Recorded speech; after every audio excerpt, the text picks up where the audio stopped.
Olá, voltamos para o segundo módulo do nosso curso sobre o Programa de Proteção a Defensores de Direitos Humanos e sua capacitação para os agentes do Sistema de Segurança Pública do Estado do Pará. Como vimos no módulo anterior, agora nós já sabemos quais são os requisitos para ingresso no Programa de Proteção e o olhar do agente de segurança é muito importante em todo esse processo. Por quê? O agente de segurança pública é aquele que está diretamente nas comunidades, é aquele que tem uma proximidade com as pessoas ali nos municípios, nas suas localidades. Inclusive, como falamos anteriormente, qualquer pessoa pode informar, pode indicar sobre a existência de um programa de proteção e o próprio agente de segurança pública tem a capacidade de dizer: essa pessoa tem perfil, essa pessoa preenche os requisitos para estar no programa de proteção. Então, esse conhecimento e esse olhar crítico dos agentes de segurança pública é muito importante para que as pessoas possam, inclusive, acessar essa política. Então, todos esses agentes podem servir, como indicadores de pessoas que têm o perfil para o acesso ao programa de proteção. Dando continuidade, vamos entrar agora para a compreensão do funcionamento do programa de proteção aos defensores de direitos humanos. Trouxe aqui no slide um passo a passo de como funciona o atendimento, o monitoramento, o acompanhamento que o PPDDH realiza para as pessoas que estão sob proteção, certo? O primeiro passo, logo que chega a solicitação de ingresso, é realizado um exame de admissibilidade, uma espécie de triagem, dos casos, que, após a recepção da solicitação, a equipe do PPDDH realiza um primeiro contato com a pessoa para averiguar se ela se enquadra nos critérios do programa. Caso necessário, nesse momento, são solicitadas mais informações ao órgão ou à própria pessoa que demandou a proteção. Então, nesse momento, é aquele primeiro olhar para se saber se a pessoa tem características ou não tem características para ingressar no programa de proteção. Verificado que tem as características, passa para uma fase seguinte, que é a fase de análise do caso.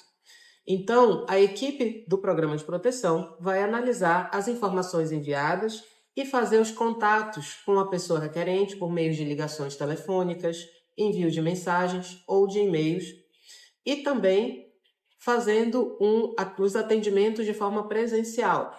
Inicialmente se dá de forma virtual, posteriormente são realizados atendimentos presenciais para que se tenha com mais detalhes a situação vivenciada, os riscos ocorridos, a configuração da militância. Então, tudo isso se faz durante esse período de análise.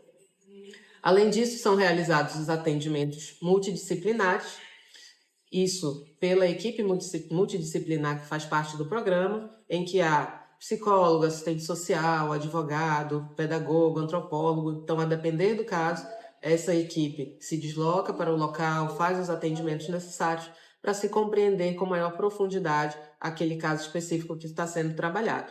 Após toda essa averiguação, é elaborado um parecer técnico do caso, contendo essas informações que foram coletadas.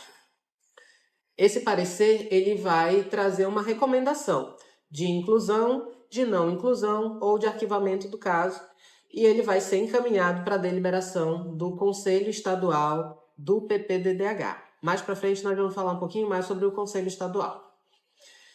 Importante destacar também que nesse período de análise é realizado o levantamento do máximo possível de informações sobre aquele caso, sendo solicitada inclusive a confecção de relatório de inteligência, que é realizado por equipe específica da Secretaria de Segurança Pública do Estado, além da realização de pesquisas de cunho jurídico, dos atendimentos pela equipe multidisciplinar, a fim de verificar tanto a legitimidade da atuação da pessoa requerente na defesa e promoção dos direitos humanos, quanto compreender profundamente os riscos enfrentados, de forma a subsidiar as ações de competência do PPDDH. A fase seguinte, após a elaboração desse relatório, é a passagem pelo Conselho Estadual. Então, nesse momento, após levantadas todas as informações, todas as pesquisas que a equipe tem capacidade de fazer, após a elaboração do relatório de inteligência, o parecer técnico ele é levado para apreciação do Conselho Estadual do Programa de Proteção, do PPDDH, e lá no Conselho Estadual é que vai ser deliberado. Então, a equipe faz todo o atendimento, apresenta um parecer com uma recomendação, mas a decisão efetiva sobre quem vai ser incluído, quem vai ser desligado, quem não vai ser incluído ou arquivado, ela é uma decisão do Conselho Estadual do PPDDH no estado do Pará. Ele que vai deliberar pela inclusão, não inclusão ou pela continuidade do procedimento de análise. Nas situações em que ainda não se entende que o caso está maduro, vamos dizer assim, para uma decisão, pode ocorrer novos levantamentos de dados e complementação de informações, certo? Após a decisão do Conselho Estadual, a pessoa destinatária da proteção, que fez a solicitação de inclusão, é informado sobre a decisão e os motivos que levaram àquela decisão. Essa é a fase da notificação. E aí importa a gente destacar uma coisa, que desde a chegada da demanda, então desde aquele primeiro momento em que a solicitação chega para a equipe do programa, após o primeiro contato, após a primeira conversa com a pessoa, já é possível a solicitação de medidas de segurança que se entendem como necessárias e urgentes, como, por exemplo, a articulação com órgãos de segurança pública para garantias de rondas e escoltas a serem realizadas para aquela pessoa. Então, independente do tempo em que pode ser que demore um pouco essa análise, dependendo de elaboração de relatório de risco e outras articulações, mas desde então já é possível a solicitação de medidas urgentes de proteção, né? Então, quando se avalia que há minimamente os requisitos para o ingresso da pessoa no programa, já é possível a solicitação das medidas de segurança que envolvem aí os agentes de segurança pública. E daí a importância da gente estar fazendo esse compartilhamento de informações com vocês. Né? Muitas vezes a pessoa pode ser que não esteja formalmente já incluída, já passada pelo Conselho do PPDDH, mas ela já pode estar recebendo ali medidas de proteção, que vamos falar logo em seguida quais são essas medidas de proteção que o programa atua. Então, após a inclusão no programa, após esses passos transcorridos até a inclusão pelo Conselho, a equipe vai fazer o acompanhamento e o monitoramento periódico desses casos, articulando a rede protetiva governamental e da sociedade civil para providenciar ações emergenciais e rotineiras das políticas públicas que visem a incidência de diminuir ou cessar as ameaças, de maneira que o defensor ou a defensora de direitos humanos continue suas atividades em prol dos direitos humanos. E aqui a gente vai tratar de duas coisas importantes que está nesse parágrafo dos slides que vocês acabaram de ler comigo. A primeira delas é a gente compreender que o PPDDH ele é um programa de articulação. Isso significa que o programa não tem força de segurança pública própria, não tem força de atendimento de saúde próprio, jurídico, né? Não existe um atendimento direto às situações necessitadas por aquelas pessoas. O que o PPDDH trabalha é na articulação para que aquelas pessoas tenham acesso aos seus direitos de uma maneira que seja levada em consideração a sua militância e os riscos corridos.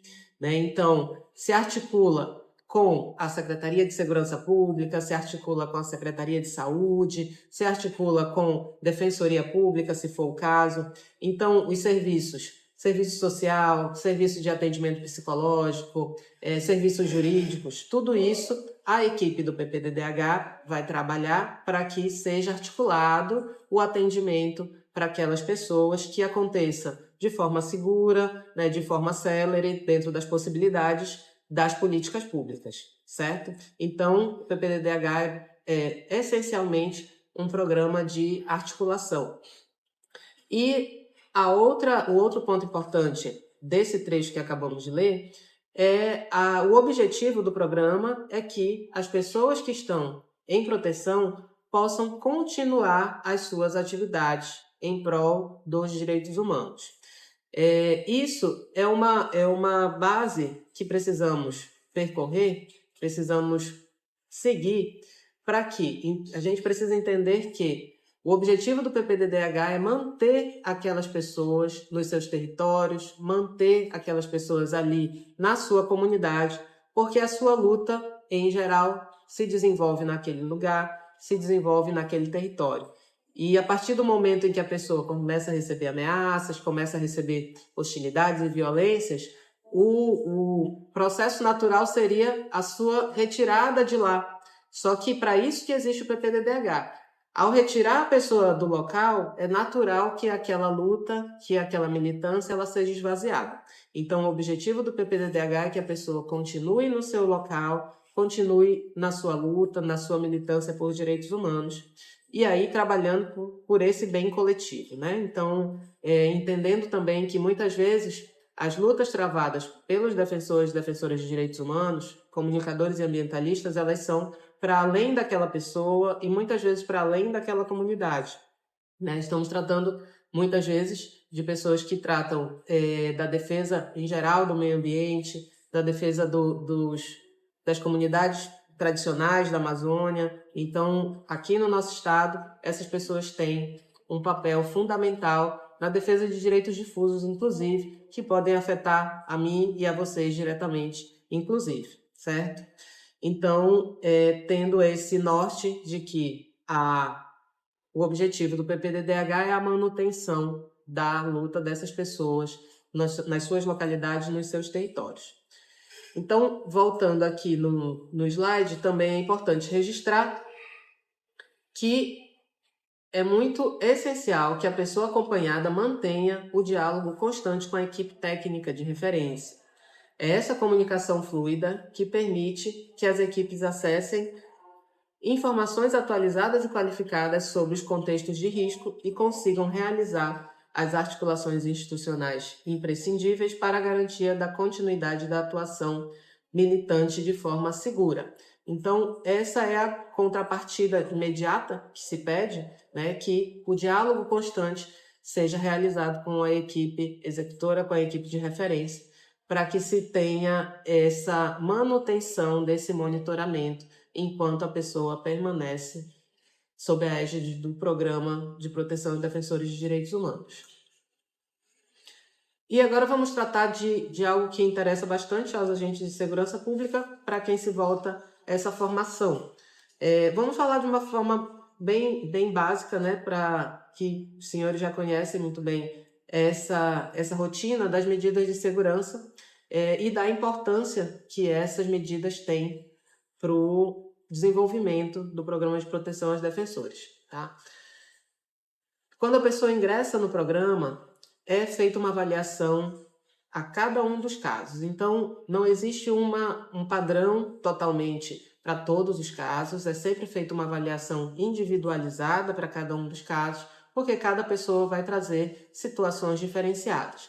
Mas, em geral, o que a gente trabalha com o sistema de segurança pública, especificamente, né, para uma atuação mais rotineira, são as medidas de segurança que vou colocar agora para vocês.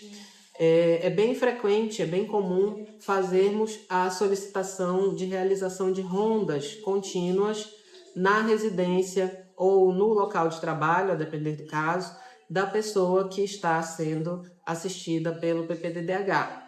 Essas rondas policiais ostensivas, né, elas têm uma importância enorme para que seja averiguada, seja determinado um sistema de proteção efetivo para aquela pessoa ali na sua comunidade, ali na sua residência, e que se veja publicamente, né, que aquela pessoa está sendo, de certa forma, amparada pelo Estado, que ela tem um resguardo da segurança pública. Então, isso é muito importante nos casos de hostilidades, nos casos de ameaças e riscos frequentes.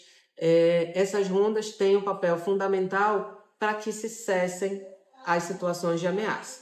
Então, uma das primeiras medidas de segurança são as rondas contínuas. Tem também a situação das escoltas policiais. As escoltas policiais, elas são solicitadas em casos de deslocamentos com risco em potencial, né? Quando acontece deslocamento por um ramal que é mais perigoso, que já tem um histórico de situações de risco, de perigo, ou um deslocamento que seja mais longo, que aquela pessoa vá ficar desguarnecida ali no seu trânsito, é solicitada a realização de escoltas policiais para que o sujeito em proteção, defensor, defensora de direitos humanos, possa fazer esse deslocamento com tranquilidade, amparado pela segurança pública, certo? E um outro ponto diretamente direcionado para o sistema de segurança pública é a designação de ponto focal. O ponto focal, ele é um policial, geralmente, policial militar, na maioria das vezes, que ele é indicado pelo seu comando, seja comando geral, seja comando regional, para que ele seja um ponto de apoio, né, para aquela pessoa que está ali na sua comunidade, incluída no PPDDH. Então, como que acontece? Em alguma situação de risco, o defensor de direitos humanos, o líder comunitário, vai ficar oficialmente, né, com aquele telefone para contato de um policial militar, de um agente de segurança pública que esteja ali mais próximo, para que, em casos de alguma ocorrência de situação de risco, possa acionar de uma forma mais célere, né, uma ação policial que possa estar ali trazendo uma tranquilidade para uma ação, uma operação que seja necessária para tranquilizar ali o defensor de direitos humanos e, por tabela, ali a sua comunidade, a sua família, quem esteja nas proximidades. Então, a designação de ponto focal, ela existe dessa forma e são essas 3 medidas de segurança, elas são as mais comuns de serem solicitadas e elas são as que trazem bastante resultados positivos, né? No sentido de que, quando há o pronto atendimento, quando há a realização das rondas, são verificadas a diminuição das hostilidades, das ameaças, né? Então, são medidas de extrema necessidade e de extrema importância para a boa execução do Programa de Proteção aos Defensores de Direitos Humanos. Outras medidas de segurança também são aplicadas, né? Como falei anteriormente, a depender de cada caso, mas que aí já não ficam a cargo da segurança pública, que são também a instalação de equipamentos de segurança, por exemplo, né? Instalação de câmeras ou outros equipamentos que possam trazer uma maior tranquilidade, vamos dizer assim, para aquela pessoa que está ali assistida pelo programa. E tem uma medida que é a mais extrema do programa, que é a possibilidade do acolhimento provisório. O acolhimento provisório, ela acontece em casos excepcionais, em que momentaneamente tem uma necessidade de se retirar a pessoa do local, levar para uma outra localidade, em sigilo, com segurança, em razão de estar acontecendo um risco iminente, uma ameaça iminente ou ataques mesmo que possam ter acontecido. E isso pode fazer com que se tome pela decisão de realizar um acolhimento provisório. Todas essas medidas de segurança, elas são, primeiramente, avaliadas pela equipe de executora, né, pela equipe multidisciplinar do PPDDH e são também levadas ao conselho para o seu referenciamento, certo?